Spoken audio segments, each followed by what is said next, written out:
Bom,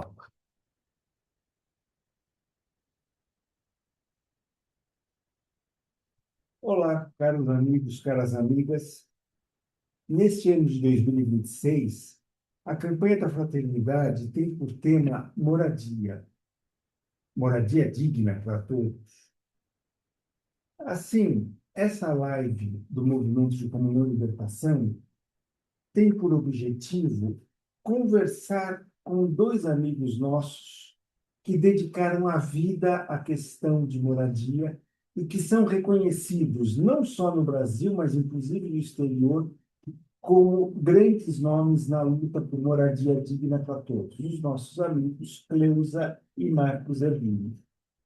Cleusa e Marcos, para começo de conversa, é uma alegria enorme, um prazer na comunhão estar com vocês, sinceramente.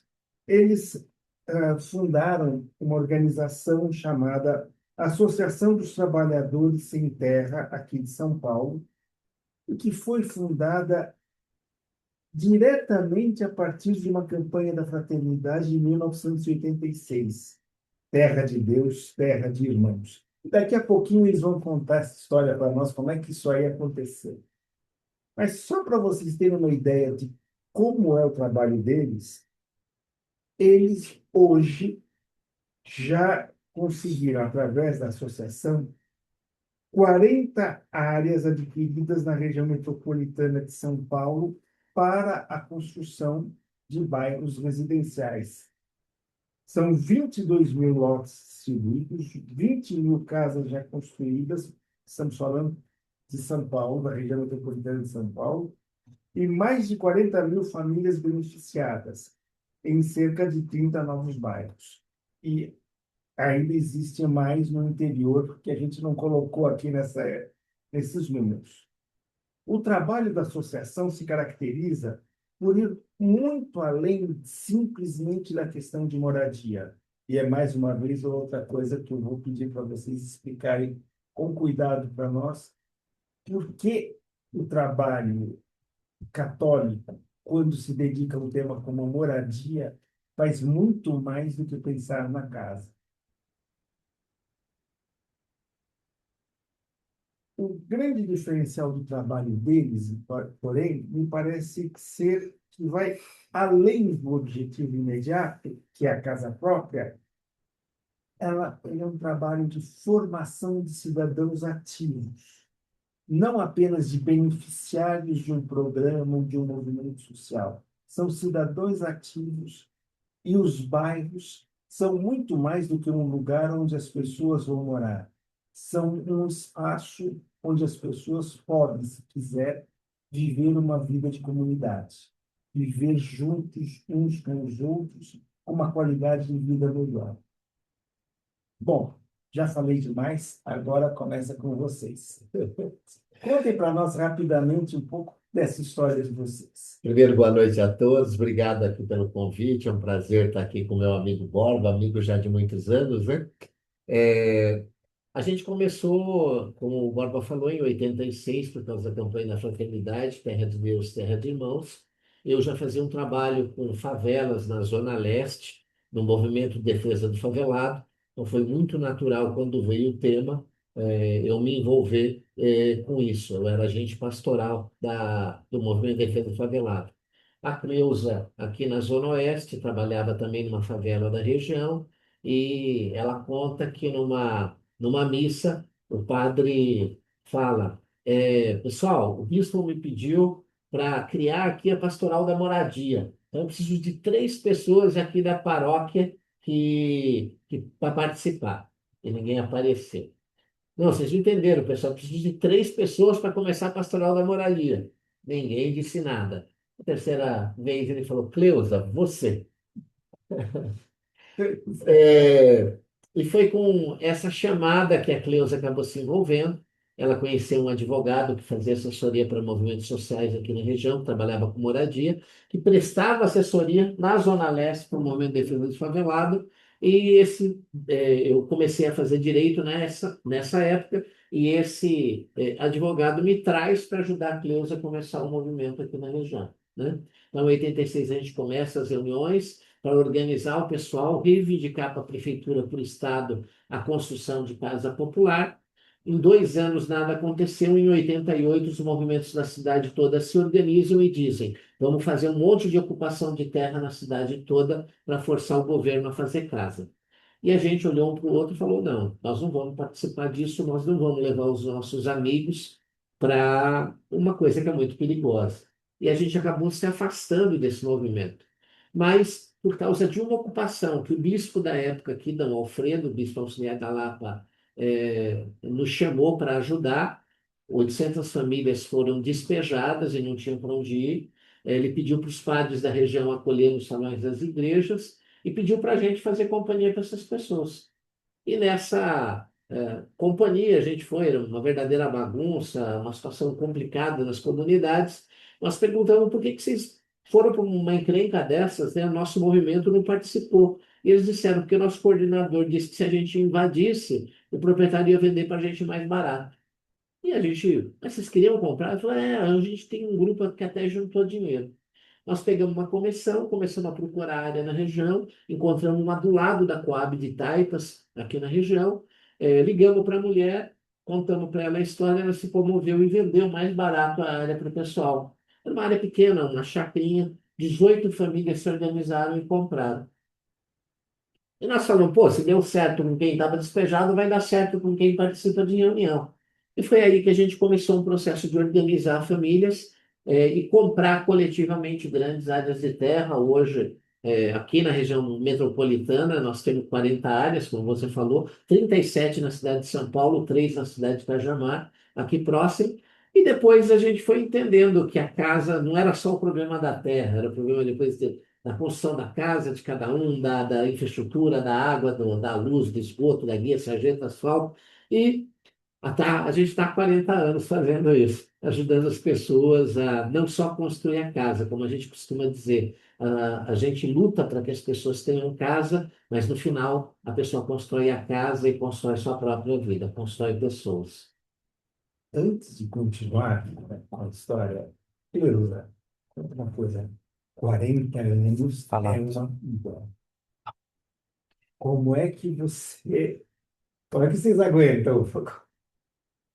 Então, Não deve pessoal, ser fácil. também eu, né, queria boa noite para todos, nossos amigos, agradecer o Borba, né, por esse momento que a gente pode também chamar a atenção do problema, né, porque para mim é uma novidade, porque eu estava na igreja sempre, né, com 10 anos de idade eu estava envolvido nos trabalhos da igreja, né, e tinha uma favela ali perto de casa que a gente ajudava, levava roupa, levava comida, né, e quando o padre chama para a gente começar um movimento uma pastoral, é uma coisa nova, porque levar roupa e comida na favela é uma coisa, a gente lutar por casa é outra coisa, né?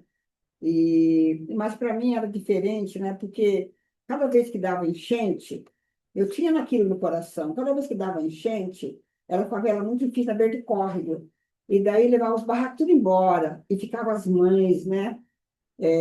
Embaixo da lona, com 4, 5 filhos agarrados, parecia galinha de pintinho. E aquilo ali já me comovia muito, né? Eu dizia, meu Deus, isso aqui tem que ter uma solução, né?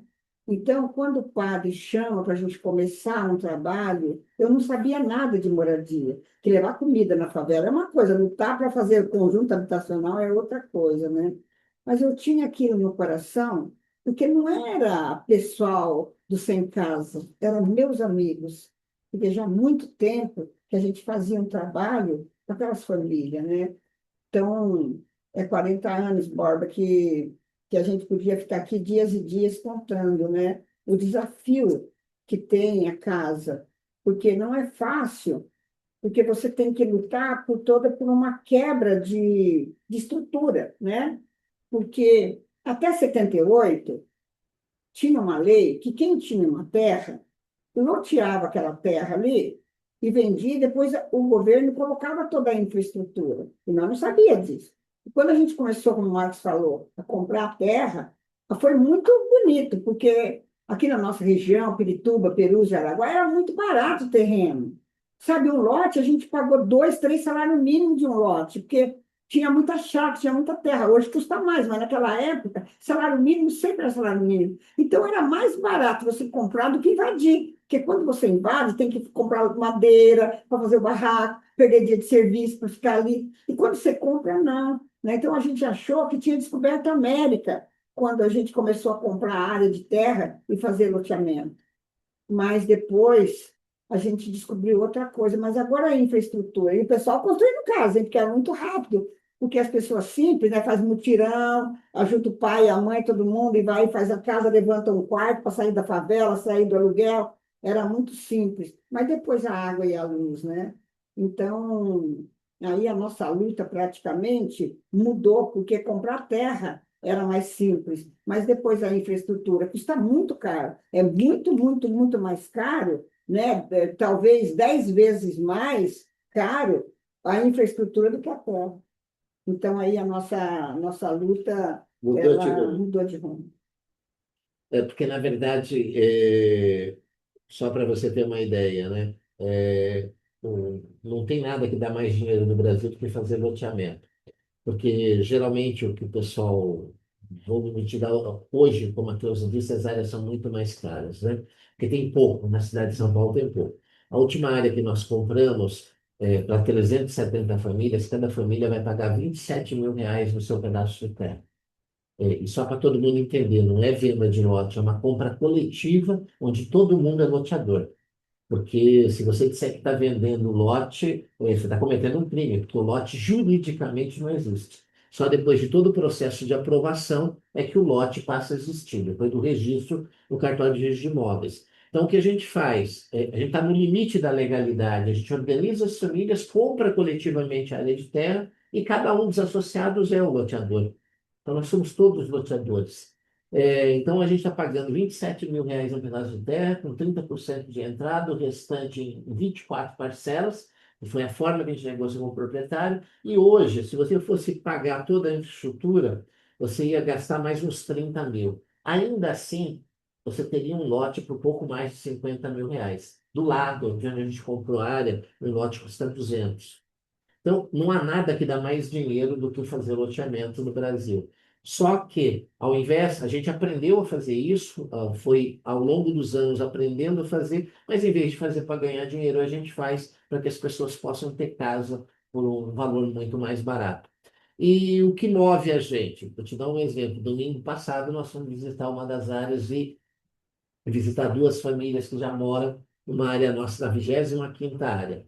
Você é recebido com alegria, com uma felicidade tão grande, um abraço tão carinhoso das pessoas que contam, relatam como mudou a vida delas, que não há nada no mundo que pague isso. Não há dinheiro no mundo que pague essa satisfação, esse bem-estar que você sente, a alegria, a Letícia que você sente de saber que Deus te usou para ajudar a construir um pouco da vida dessas pessoas. É algo indescritível. E o que é legal é que a gente continua com essa mesma paixão, porque a gente continua se dando conta como a vida das pessoas muda. E isso dá uma energia, dá um gás que é algo impressionante. Parece assim muito simples, né? Você comprar terreno, fazer casa, fazer 40 mil casas, parece simples. Mas quando você tem um objetivo claro, né, é toda uma luta muito grande, né? Eu, no meu caso, eu tive que cada dia mais me dedicar a isso, né? A questão da moradia, a questão de você realmente estar disponível à missão, né? Realmente não dá para você fazer outra coisa, né? Eu acho que na minha vida toda eu fui 3, 4 vezes no cinema, eu fui 2 vezes no teatro, então eu passei a minha vida toda, né, com a casa, mas não é porque eu sou uma coitada que eu não vou no cinema, não, né? É porque quando você fala assim, né, que quando o Marcos contou, né, que eu estava na missa e o padre chamou e disse, Cleusa, você. E eu disse, eu, padre, por que eu, né? E esse sim tem que todo dia eu lembrar do meu sim, né? E daí você encontra todos o- o- as coisas, né? As pedras que você vai encontrando no caminho, né? E quando a gente começou a fazer as casas, depois ver as famílias no sofrimento, né? Não tinha água, não tinha luz, né? Você morar dentro de São Paulo, sem água, sem luz, sem asfalto, sem ônibus, porque nós estamos fazendo um bairro novo, né? E aí você. E tem mais uma coisa, viu? Eu e o povo depois fica contra você, viu? Esse povo que você fica contra, né? A história de Moisés é a mesma. Estava pensando nisso. É a mesma, viu? Você vai, né? E você vai lá na área, as pessoas são. Mas é engraçado que tem muitas fases, né? O pessoal participa de reunião ansioso para comprar a área. Quando compra, fica muito feliz. Depois demora o processo de aprovação do loteamento, porque não sai em menos de 2, 3 anos. Aí o pessoal começa a ficar nervoso, ansioso. Aí sai a aprovação, começa a abrir as ruas, todo mundo feliz de novo. Eles começam a construir a casa, a dificuldade da rede de água, rede de esgoto, rede de luz, que também demora para acontecer, é outro processo. Aí devagarzinho as coisas vão acontecendo, o pessoal vai ficando feliz de novo. Então é um processo muito interessante. Muito interessante, né? Porque eu falo, né? Quando a gente compra a área, hoje, né? Hoje foi o dia. Então, o pessoal bate palma para nós e beija, abraça, tira foto. Aí começa a demorar, aí eles vêm para a reunião, pô, mas é só enrolação, tá demorando. Aí chega o dia do sorteio do lote, eles voltam, beijam nós, abraçam nós e tudo isso, é herói. Aí tudo bem. Aí vão construir, chega sem água, sem luz, aí nós vamos na área, eles passam perto de nós, vira o rosto. Não fala com a gente, tudo bem. Aí depois, quando Consegue constrói a pôr. casa, chama nós para o churrasco e chora, e abraça. E beija. Então, sabe, a luta pela moradia, você tem que ser para a glória de Deus, porque não dá para ser para a nossa glória, porque não é que as pessoas são mal, mas é que é o sofrimento, um pobre, sabe, fazer uma casa, gente, é só por Deus mesmo, viu? Porque não tem outra solução, né? E, sabe, eu posso ter dúvida. Agora é à noite, né? Agora é 8h30 da noite. Eu posso ter dúvida que vai amanhecer, que o dia não vai amanhecer. Eu posso ter essa dúvida, mas não posso nunca ter dúvida que Cristo está presente na nossa luta, porque senão a gente não ia dar conta, não. Não ia dar conta. Escuta, Não ia dar conta. deixa eu, deixa eu me recompor aqui um minutinho, que a Cleusa me deixou meio descomposto. Desculpa, gente, mas tem uma coisa aí, duas coisas, na verdade, tá? Mas eu vou pedir para vocês dividirem para a gente poder explicar para as pessoas, contar. Primeiro, nesse vai e vem de meus queridos, meus odiados amigos, existe um processo educativo. Ah, sem dúvida nenhuma. Porque, inclusive, eu sei, é um outro dado, existem pesquisas que mostram, por exemplo, que nas áreas existe uma capacidade de empreendedorismo maior do que a média, porque essas pessoas aprenderam a empreender. E aí não tem nenhuma discussão se é melhor empreender, se é melhor ganhar salário. O problema é se tornar empreendedor significa se tornar protagonista da própria vida. Mas De um jeito, de outro. Mas como é que isso funciona Mas para esse é o você? processo, Borba, porque o pessoal começa a participar de reunião e já é educado a ir guardando dinheiro. Porque quando aparece uma área, ninguém pega dinheiro de ninguém antes. Quando aparece a área que a gente fecha negócio, é que a gente seleciona as famílias por participação. Aquelas que têm mais participação é que têm prioridade. E elas vão pagando dão a entrada com o dinheiro que guardaram e vão com muito sacrifício pagando o restante do terreno. Então, eles já foram educados a guardar dinheiro. E como é que pobre guarda dinheiro? Tirando muitas vezes da boca e do que veste. Então, o pessoal é educado a usar bem o dinheiro. Depois, o sofrimento de construir a casa, da espera, do dividir a vida, do entender o processo, acompanhar todo o processo, vai fazendo o pessoal entender que é um caminho. E a gente sempre fala para eles, pessoal, não existe milagre. Aliás, e tem um milagre, sim, que é o milagre de estar junto. Porque ninguém conseguiria comprar sozinho um terreno. Mas juntando os esforços de todo mundo, a gente acaba comprando por um preço muito mais barato. Mas é cada um, é o esforço, é o sacrifício, é o empenho de cada um que vai fazer com que cada um conquiste e construa sua casa. E no final da casa construída a pessoa. porque ele aprendeu a usar bem o dinheiro, ele aprendeu a valorizar as coisas, isso é importante, isso não é. Nisso eu gasto, nisso eu guardo dinheiro. É, a solidariedade, porque tem muitos mutirões voluntários, onde o vizinho, o amigo, o parente vai e ajuda na hora de bater a laje, na hora de fazer a fundação, enfim. São muitos e muitos momentos. E, além disso, também o pessoal acompanha todo o processo de luta pela rede de água, rede de luz, rede de esgoto, guia, sarjeta, asfalto. Eles vão entendendo como é que funciona todo o processo. Participam, a gente tira a comissão, vai junto na Sabesp, vai junto na Enel, que antigamente era Eletropaulo, vai junto na prefeitura. Então, você vai formando pessoas que, ao longo do caminho, vão não só construindo sua casa, mas vão aprendendo como funciona toda a dinâmica do serviço público, como é importante a luta, a organização. E depois, em cada área, a gente faz um centro comunitário, onde a gente mantém reuniões com frequência, onde faz atividade para ensinar o pessoal cursos na área da beleza, manicure, pedicure, corte de cabelo. Depois a gente chegou a fazer curso de formação de pedreiro, de eletricista, e aí depois tem as aulas de dança, tem ginástica, tem pilates. Ou seja, é uma vida que vibra, né? Então você constrói comunidade, o pessoal se conhece nas nossas áreas. O pessoal não é como um bairro onde todo mundo é estranho. É um bairro onde praticamente todo mundo se conhece e muitos se ajudam. Não vou dizer que todo mundo, mas muitos aprendem a dividir a vida. Não só dividir as dificuldades, mas ajudar a encontrar soluções para as dificuldades que tem. Então é bonito você ver como a vida vibra nesses locais, nesses bairros novos. E eu é que dou aula de economia, né? Eu que fui na escola até o primário, e eu dou aula de economia para o pessoal, ó. Então, eu dou aula de economia. Qual que é a minha economia, Borba? Eu falo para o pessoal, olha, em vez de vocês comprar detergente, 4 litros, compra só um. Você vai pegar um potinho de água, enche de água, põe um pouquinho de detergente, que aquele pouquinho você lava a louça. Então, você já vai economizar metade. O Bombril, se você lava a louça e não secar ele, o dia seguinte tem que jogar fora. Você vai terminar de lavar a louça, vai secar o Bombril para você usar no dia seguinte.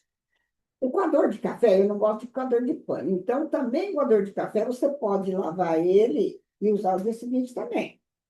E aí eu falo também assim, né? Olha, gente, vocês precisam comprar um freezer. Para fazer economia tem que ter um freezer. Parece que eu sou fabricante de freezer, né? Porque com freezer você faz muita economia. Dou um exemplo. Hoje você compra filé de frango e tem em vários lugares, mas assim a média é R$ 20 o quilo de peito de frango. Aí, o frango inteiro hoje custa 10, R$ 12 o quilo. Então, você compra um frangão grande, aí você tira o peito do frango, o peito você faz filé, faz isso, faz aquilo, as coxas você vai fazer assada e os restos vai fazer sopa. Então, se você comprar um quilo de filé por R$ 20, vai pagar 10. Aí, então, eu ensino. E outra coisa, vai comprar o a 100 e vai moer o 100 e vai fazer bife de carne moída, igual hamburguinho, que é gostoso a mesma coisa. Você coloca meio quilo de carne, meio quilo de farinha, coloca um ovo, muito tempero, você vai ter uma carne boa e bem baratinho. Então, essa é economia.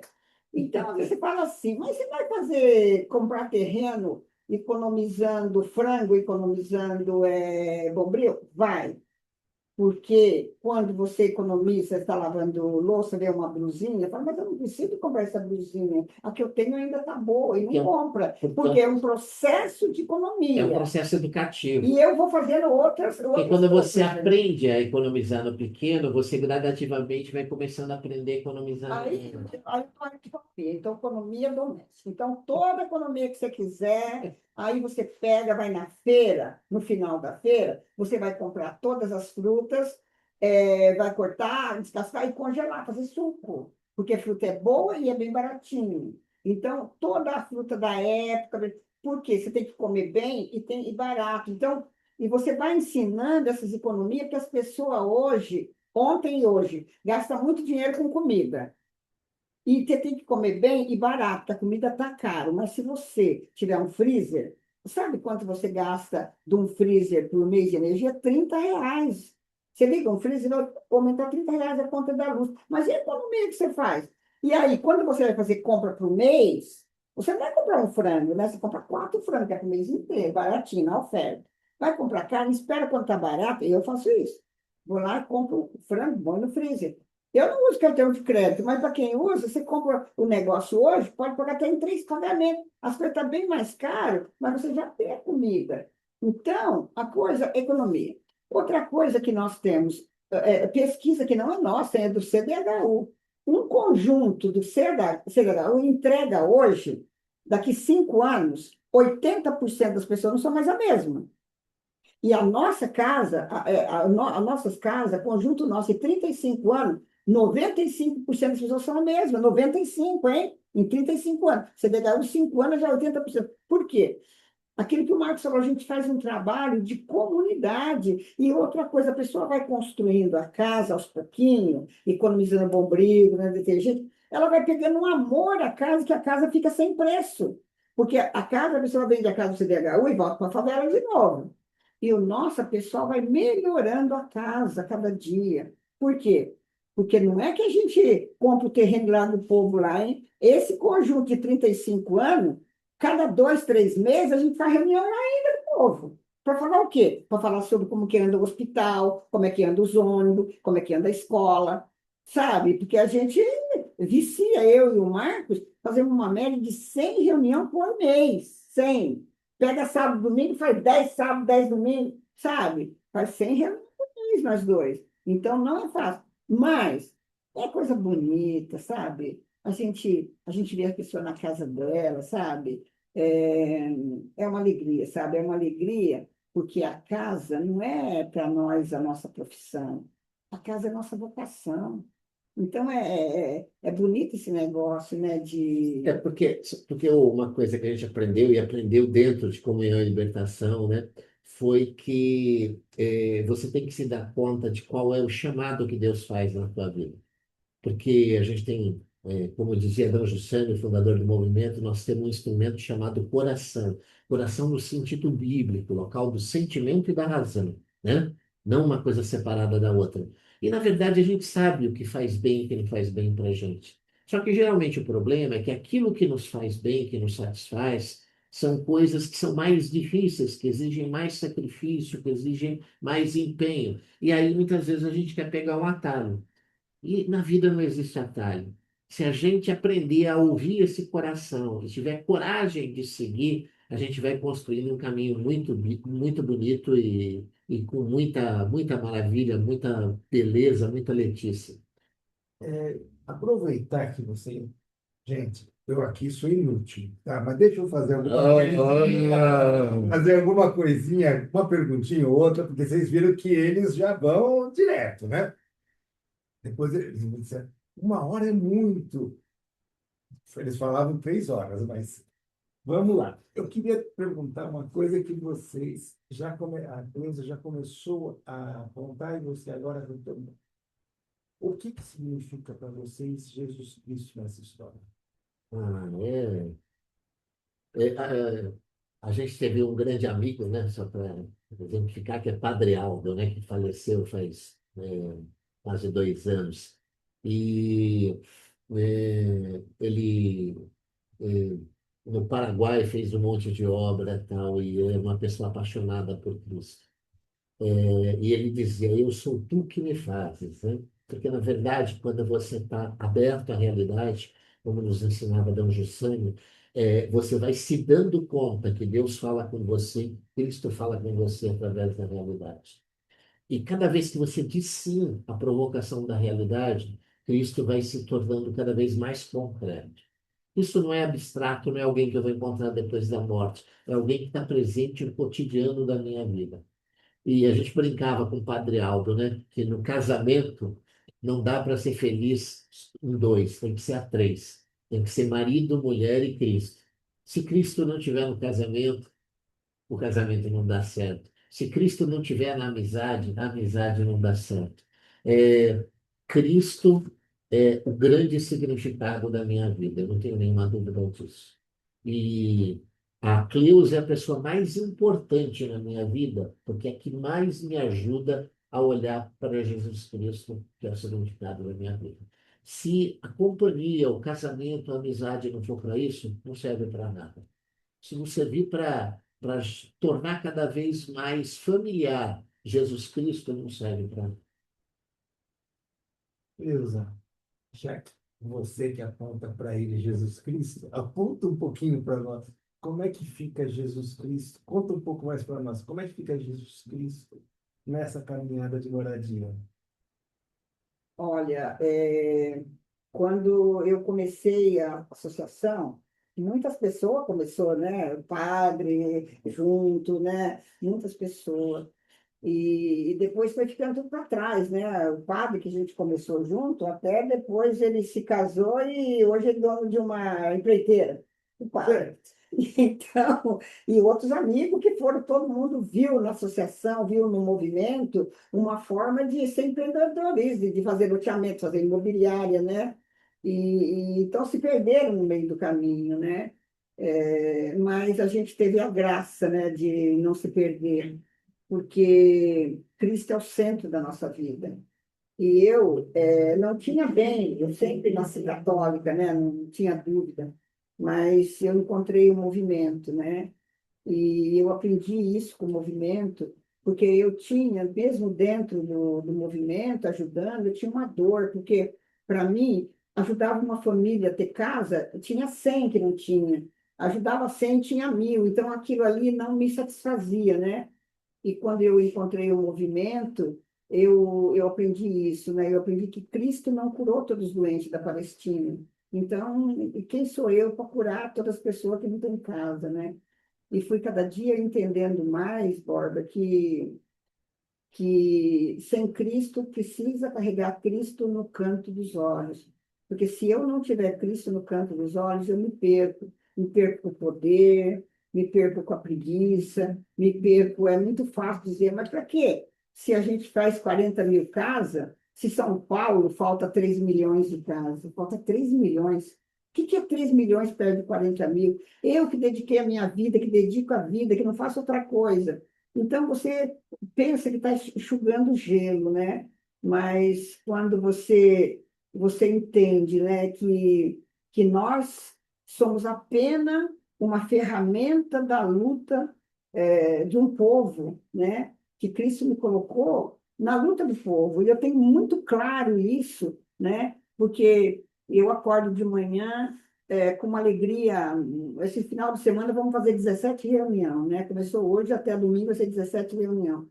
E acordo de manhã com uma alegria imensa, sabe? Mas por que estou tão contente? Não ganhei na loteria, não, né? E estou tão contente, né? Porque a presença mesmo de Deus na minha vida. E eu digo, Borba, que a Bíblia precisa mudar alguma coisa quando fala que você deixa tudo para seguir a Cristo, você tem 100 vezes mais. Isso não é verdade. Porque no meu caso eu tenho 1 milhão de vezes a mais, né? Então, precisa mudar a Bíblia, porque é de uma graça, sabe? É de uma graça tão Tá grande. pretensiosa, até querendo mudar as palavras de Jesus. Ele falou que é 100 vezes, para mim foi 1 milhão de vezes, eu estou errado, né? Então, Deve ser sabe? problema da tradução, vai. Né? Que você veja o tamanho que tem a associação, né? Acabei de falar isso agora, né? Que veja o tamanho que tem a associação. Associação é a maior associação que tem no Brasil na área de habitação, é nós. Em termos de resultado, Em termos de resultado, nós somos maior que o Sem Terra, que todo mundo fala, o Sem Terra rural. Nós somos maior, em resultado, maior que o Sem Terra Rural. E eu olho para mim e falo, Senhor, mas tem uma coisa, Borba, sabe, que é bacana quando você tem Cristo no canto dos olhos. Para mim, né, chegou para mim o cabelo branco, chegou as pulgas, hoje eu estou mais lenta, né? Mas o coração continua o mesmo. A mesma paixão que eu tinha quando eu tinha 15 anos, a paixão pela casa, saber que a casa é o bem maior de uma família, dos bens materiais, qual é o bem maior aqui da terra? É a casa, né? E Deus me pede para fazer uma coisa dessa, que eu possa colaborar um pouquinho, e eu fico muito feliz, né, de saber que eu acabei de fazer 72 anos e continuo. O que move o mundo não é cabelo branco, não é a ruga, o que move o mundo é o desejo que você tem de amar o outro, de servir a Cristo. É, é isso E que me tem, mantém com meus 15 e anos. tem uma coisa que você fala às vezes o que mantém a gente e tal. Eu aprendi dentro do movimento que a gente trabalha para a glória de Cristo, não para a nossa própria glória. Porque se você começa a trabalhar para a sua própria glória, você nunca vai ter o retorno que você espera. Agora, quando você se dá conta que é para a glória dele, você dá o melhor de você, todo o seu empenho, todo o seu esforço, mas você não é escravo do resultado. O resultado é ele quem decide, não é você. E a coisa mais bonita não é olhar e falar, nossa, quanta coisa a gente fez. Não, não, não é isso. A coisa mais bonita é dizer, Cristo teve piedade do meu nada e usou meu nada para construir a vida de muita gente. Isso é a coisa mais bonita que tem. Deixa eu dar pitaco aqui. Gente, eu gostaria que todos nós, todos vocês que estão vendo, no momento em que o Brasil tem um terrível problema de identidade moral com a política, porque a verdade é que o brasileiro, as pesquisas estão aí mostrando, não sou eu que estou falando, as pesquisas estão mostrando como o brasileiro está desiludido com a política. Vocês estão percebendo que a gente está vendo um outro jeito de fazer política? Vocês estão nos mostrando isso, eu acho, né? Um outro jeito de fazer política. O Papa Francisco falava da política melhor e ele dizia uma das coisas que ele colocava na política melhor é a necessidade de perceber que os frutos vêm com o tempo. Que você não vai, muitas vezes, escolher você os frutos que você planta. Isso é muito difícil. Mas o que acho que uma das coisas bonitas que vocês estão mostrando para nós é como talvez os frutos políticos, como você falou, você dá uma casa, aparece 10 pedidos, você dá 10, aparece 100, assim por diante. Mas Mas, uma outra coisa você está colhendo, mas, muito Borba, importante. tem uma coisa que as pessoas às vezes não se dão conta. Quando você faz com verdade aquilo que você acredita, quando você diz sim a esse chamado que Cristo faz na tua vida, ele vai te usando como ferramenta. E o problema não é o resultado que vai ter ou não vai ter. O problema é que você fica feliz em se dar conta que é ferramenta dele. Essa é a grande Letícia da vida. É se dar conta que eu sou ferramenta dele nesse pedaço de mundo que eu vivo.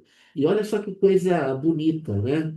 Que as nossas primeiras áreas, a gente não fez o processo de aprovação como a lei determinava. A gente tinha preocupação só de impedir invasão e o pessoal, nós fomos comprando, abrindo rua e o pessoal foi começando a construir.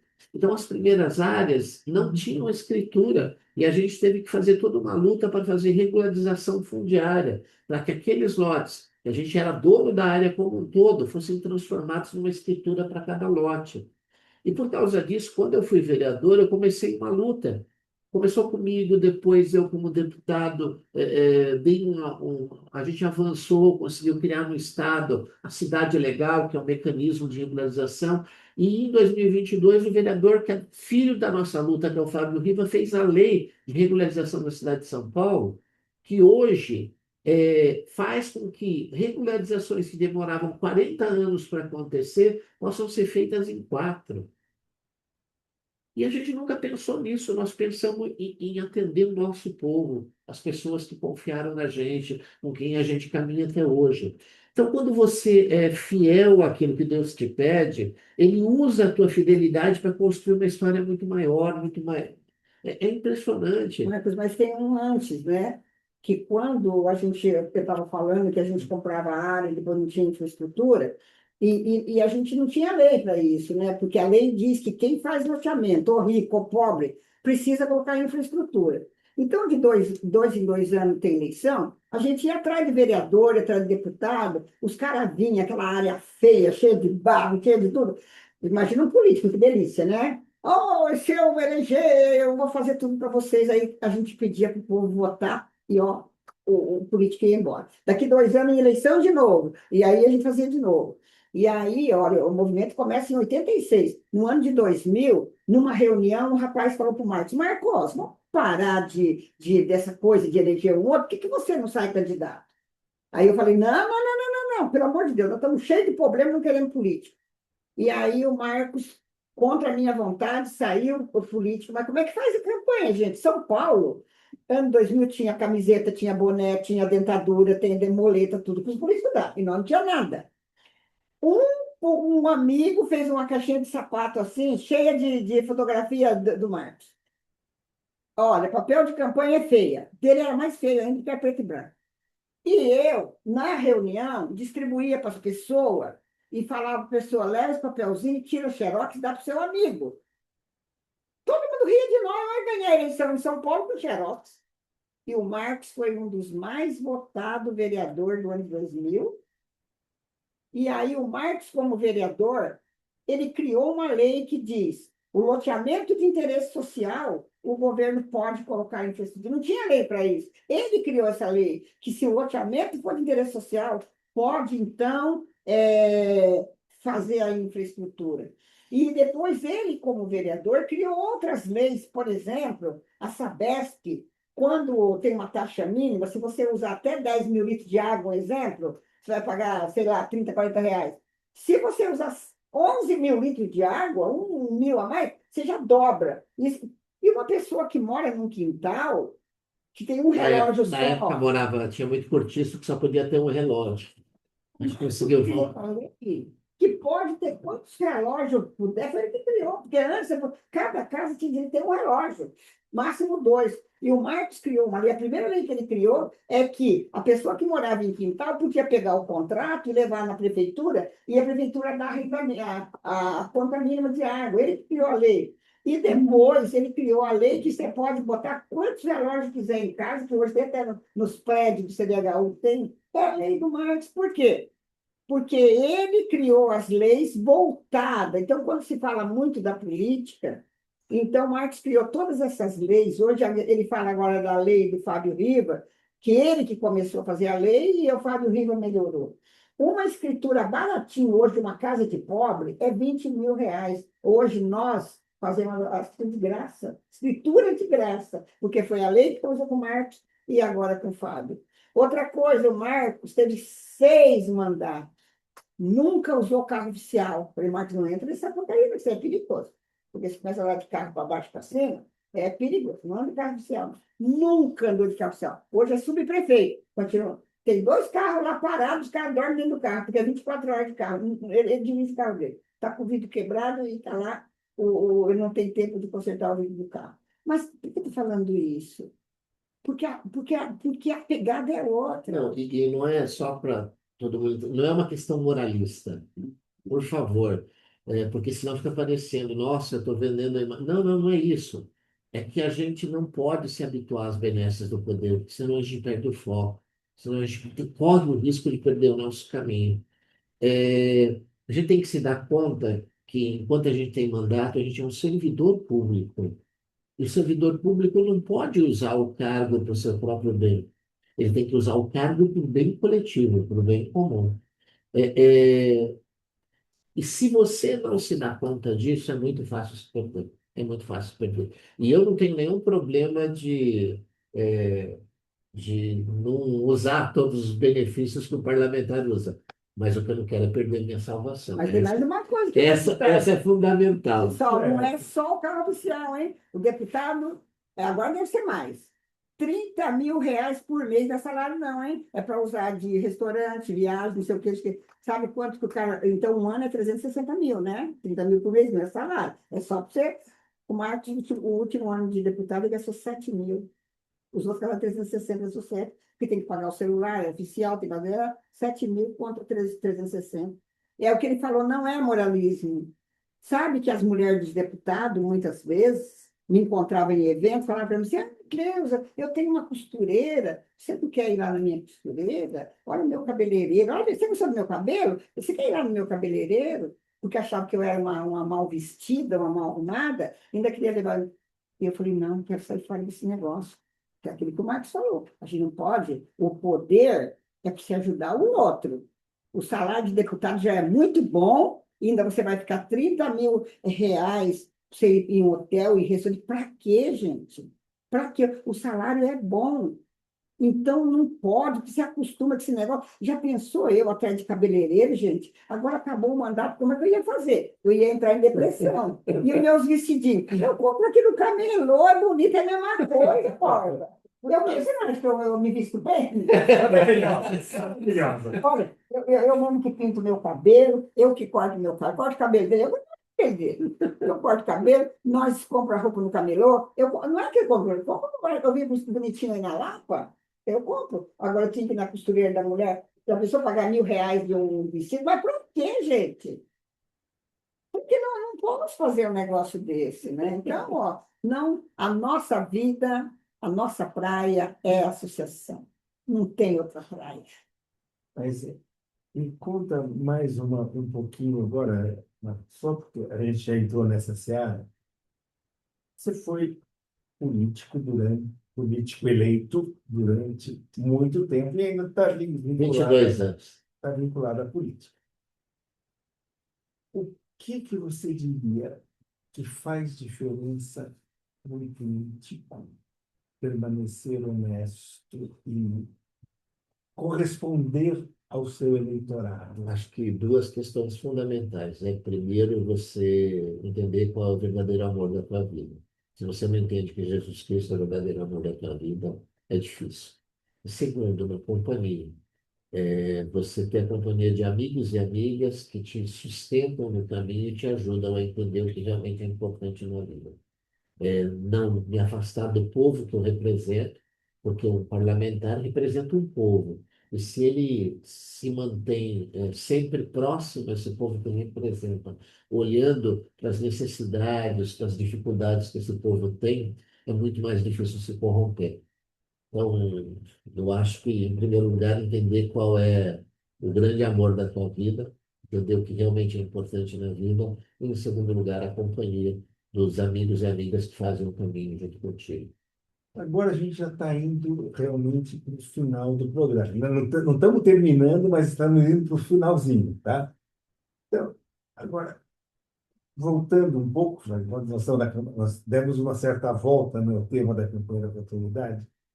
Hoje, qual vocês acham que é a questão mais complicada, digamos assim, para resolver, avançar na solução do problema de moradia no Brasil, ou pelo menos na região de São Paulo, onde vocês mais atuam?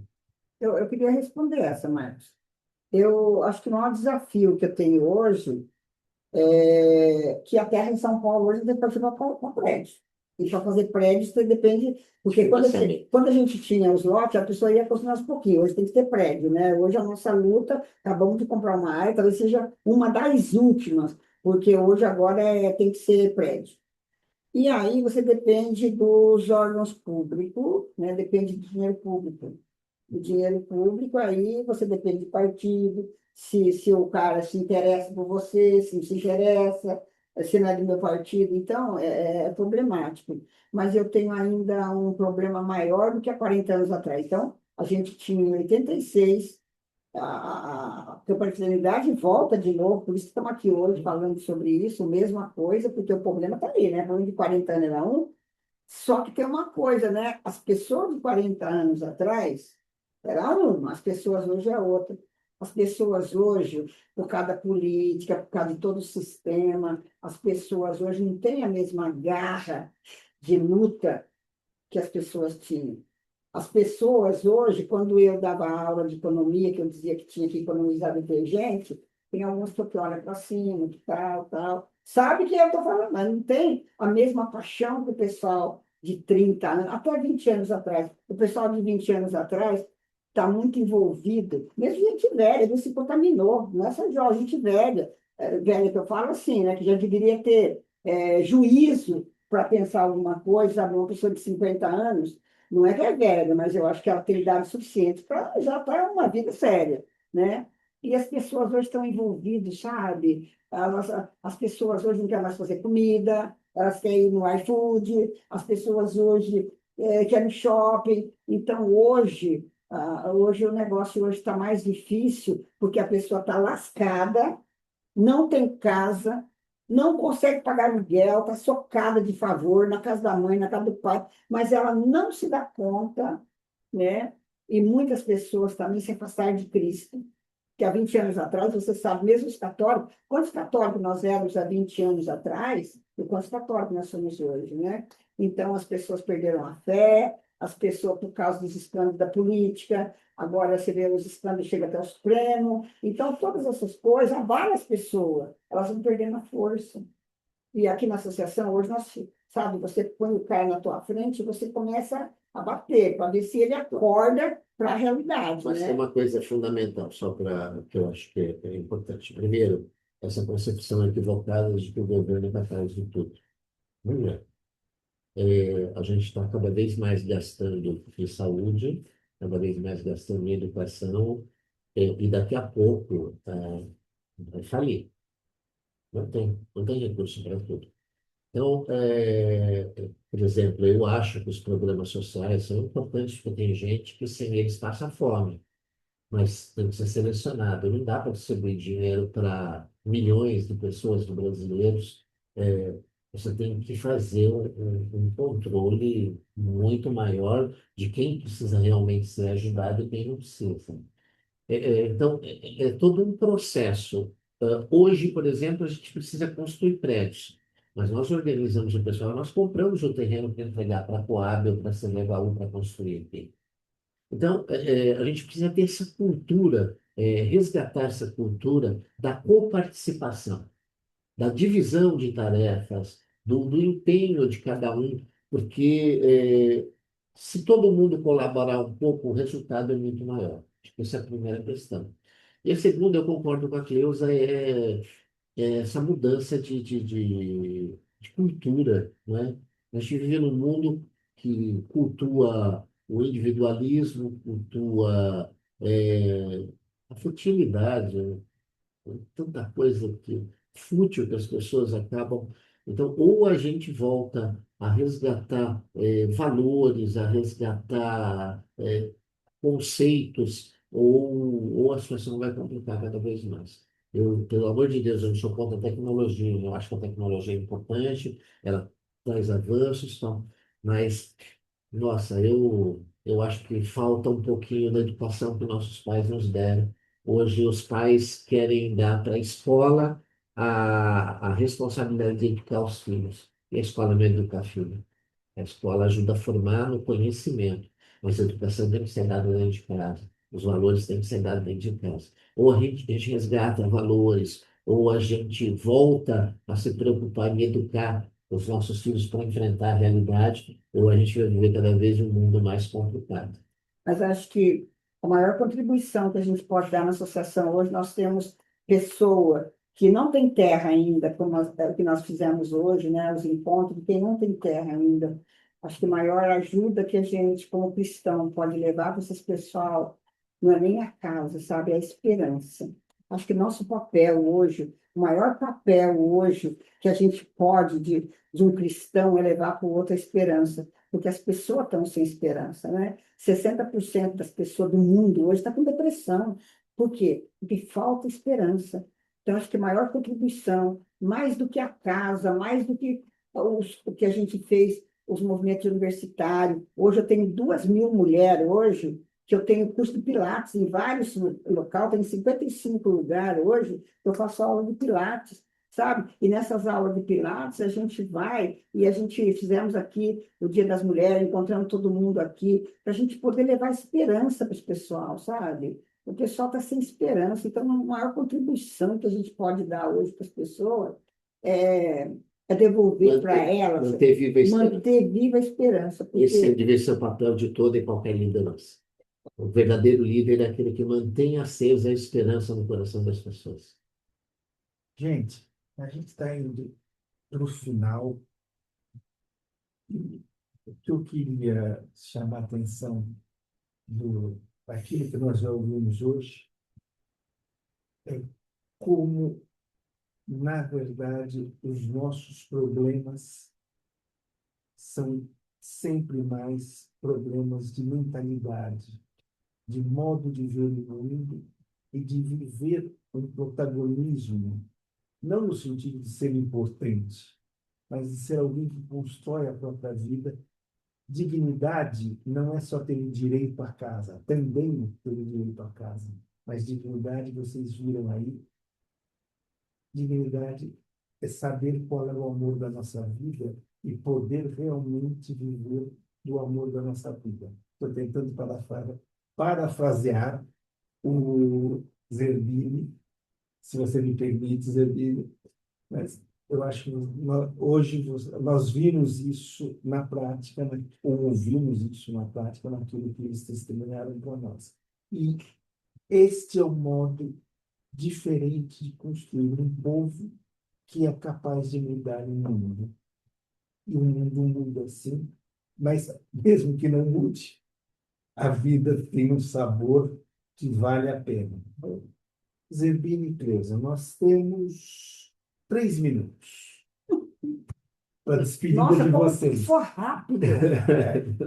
Tem uma pergunta. Só Tem uma Tá no pergunta? teu celular.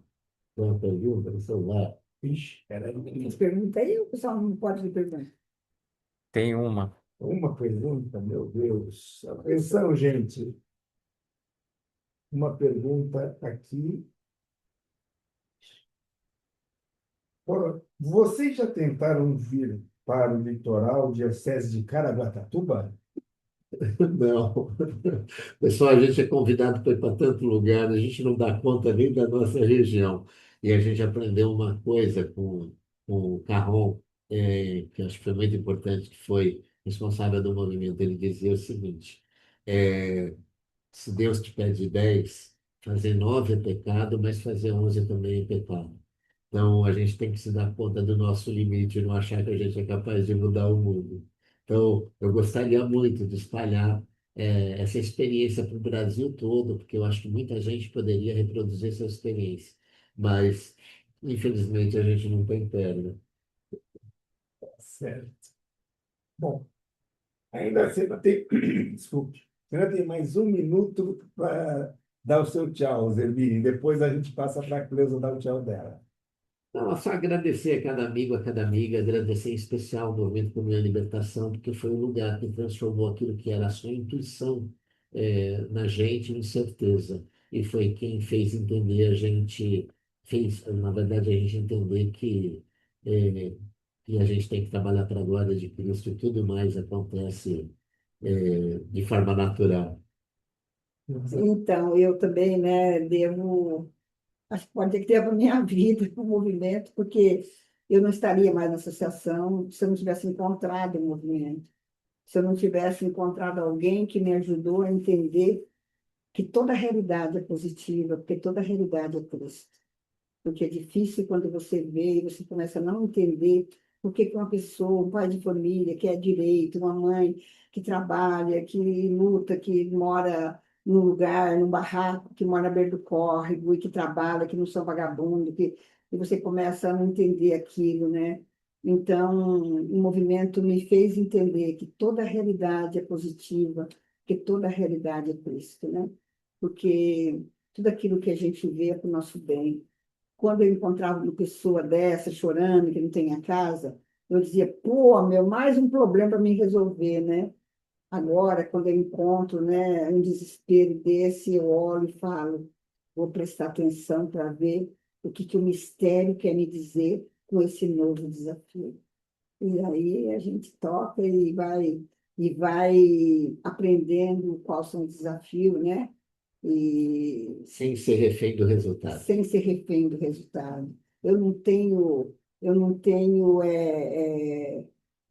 uma meta para cumprir, eu não trabalho numa empresa onde eu tenho uma meta, né? A minha única meta é ter a graça de dizer, Senhor, aqui de novo está o meu sim. E faço daquilo, do meu sim, aquilo que o Senhor quiser.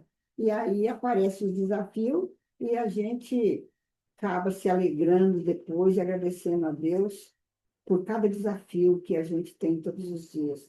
porque não é fácil, pessoal. A gente mexe com família.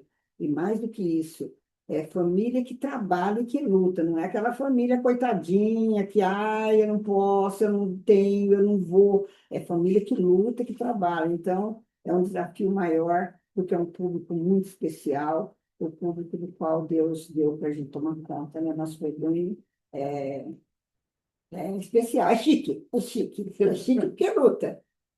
Certo, gente. Ah, eu, eu confesso para vocês que eu estou muito comovido. Uma comoção gostosa, porque é o nosso coração, gente. Eu espero que todos vocês que estão aí nos vendo possam ter feito essa mesma experiência e ter o coração aquecido por dizer: esse é o, é o coração deles, mas é o coração que todos nós queremos ter, é o coração que nós sabemos que vai mudar o mundo para construir um mundo melhor. Quando? No tempo. Mas mesmo que o tempo demore, o nosso coração já está cheio de notícia. Muito obrigado, Zerbino. Muito obrigado, Cleusa. Muito obrigado a todos vocês que ficaram conosco até agora. Ainda que eu acho que foi até muito curto. A gente poderia ter ficado mais um pouquinho, viu, gente? Mas A tchau gente e muito volta. obrigado, Tchau, um gente. abraço. Pessoal,